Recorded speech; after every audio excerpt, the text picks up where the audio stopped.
Sa mga na hindi nakakaalam, itong tester na to ay merong NCV o non-contact uh, voltage detection. So, non-contact voltage detection. So, lagay natin yan. Ito yung indicator niya. So, tapat natin dyan. Nakalagay dyan EF. So, NCV EF. So, ito ay ma-detect niya yung mga alternating current, yung mga AC. Pag DC hindi niya kayang i-detect, no? Katulad na lang ito yung sa galing sa battery, ito galing sa solar panel. So DC itong mga to.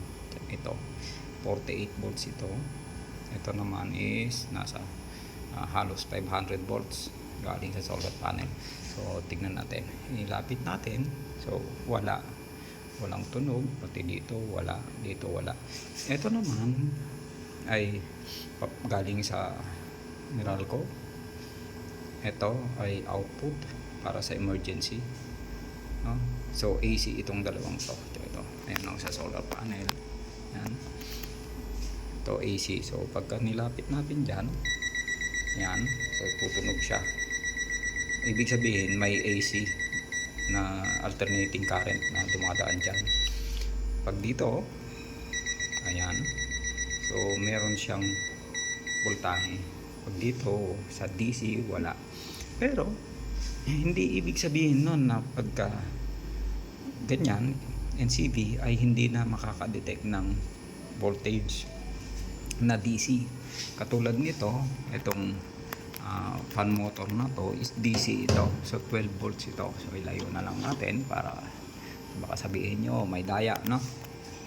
So yan, 12 volts yan. Ito ang kanyang DC 12 volts 0.2 ampere o diba? Made in China. Tapos pagka ito dahil DC 12 volts pero meron siyang nade-detect. Ayan, tayo natin.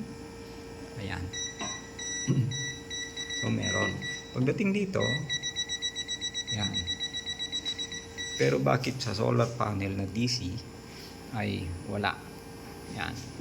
Galing sa battery ay wala.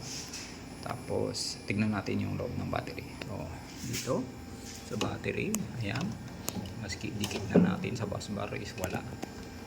Galing sa ayan. So yan, ang battery wala. Sarap natin yan.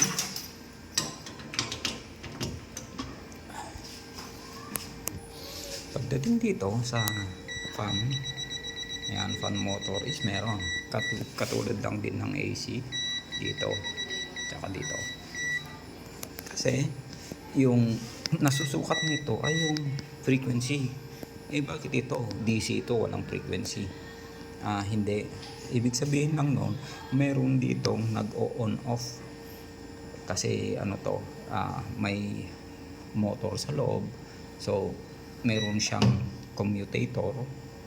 May doon na on and off pag tinatamaan ng kanyang brush yung contact. So nag-on off, yun yung nadedetect nito na frequency. So mayroon siyang nadedetect na pag on and off. Kaya akala natin is AC voltage ito pero DC. So yon.